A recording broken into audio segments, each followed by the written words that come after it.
Hey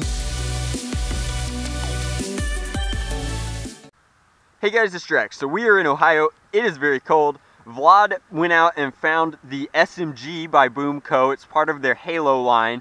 So this is of course the UNSC SMG. It comes in a very neon red, but I personally think that it's got the right kind of shape and size and profile. Hopefully it's not too small. It looks a little bit small. I had to trade in my Silas for his everyday carry, which appears to be some sort of tack force knife. Tack force knives tend to be cheap, but they will get the job done. So we're gonna come in and free this, but in the process we have that it's a slide action blaster. It's using a 6-dart BoomCo clip, actually a clip, but I should call it a clipazine anyway, just to be fair. And looks like you load from the top, prime and fire. Advertising, of course, the M6 and the Covenant Needler, so definitely fits within the flavor of this BoomCo line. But how large is the blaster? Will it be suitable for cosplay? Because that's my big concern here. I do not look at BoomCo blasters as reliable blasters for warring.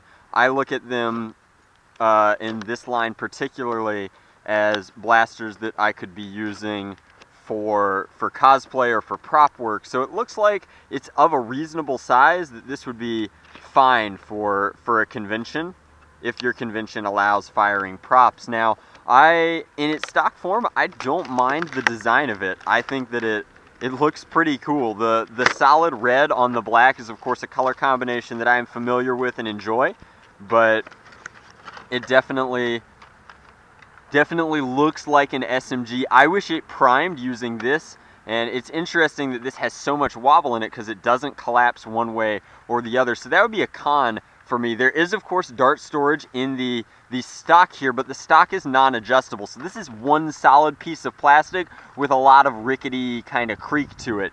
Other than that, the comfortableness of the trigger is quite comfortable, I guess. The trigger and handle, but there again runs into this issue where the stock is so close to this trigger that you've got this thumb well here that is sort of open, so your hand wants to wrap into it, but you can't because this is too close. So the trigger pull seems to be very tight, and there's plenty of room in here for your finger, but the overall grip is not superb. So again, fine for cosplay and prop work, but I wouldn't want this as a practical war blaster. Now, there is a smart stick target included, which we are smart enough to know is just photo paper, and hopefully somewhere in here, if I fool around long enough, I will find our 6-dart quick clip. So we'll load up these BoomCo darts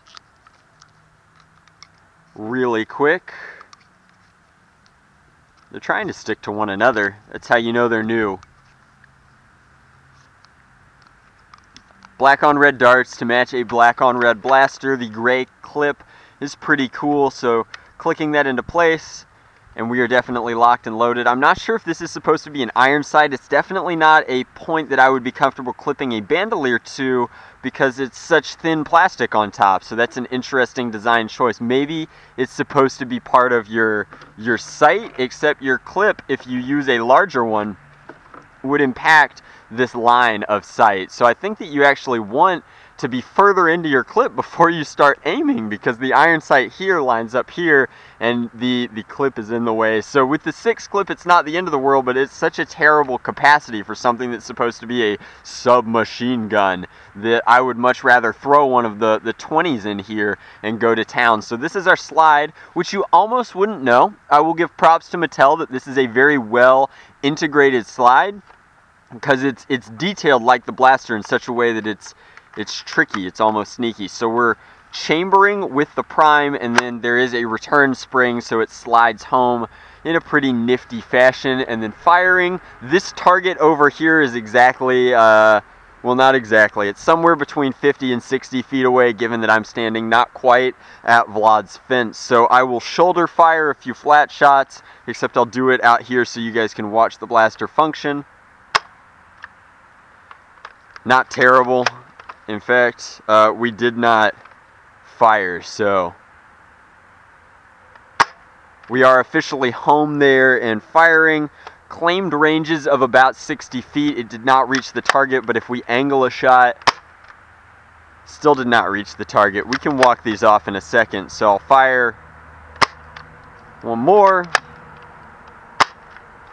Now, I don't think this is a very comfortable priming system, that you have to go from prime to forward, from prime to forward, but a lot of people seem to like the Retaliator, so maybe it's not a huge issue for some people, but this is somewhere between primary and sidearm for me, which is incidentally where it is in the Halo video games, is somewhere in the in-between, although this is not dual-wieldable, so I wouldn't be super stoked to use it. Getting the clipazine out is actually somewhat tricky, since you do have to ratchet it all the way through and push through the blaster. It's just too small for this blaster, but it's the right size for the aiming. It's a weird combination. Now, if we walk these off, we can see that the ranges were in fact somewhere around 40 to 50. So the range claims are probably pretty accurate. My angled shots didn't get any further, but the blaster is solid for what it is. It's a low entry point for BoomCo with plenty of fun prop potential, and I think that that's the big selling point for this Halo line, is that you're paying a little bit extra for that Halo brand, and it has the ability to be painted up into something sweet. So while I'm up here in Ohio, we might end up turning this into a fun cosplay piece, but I would never want to use this as a primary blaster, not only because it's a BoomCo blaster and I'm nerf or nothing, but primarily because it's just not an efficient blaster. It's not very good at what it's doing, despite looking pretty cool. So that's my review. Let me know what you think in the comments section below, but I would not purchase this one until it goes on sale, unless I had the intention of using it for a costumery or prop build or piece.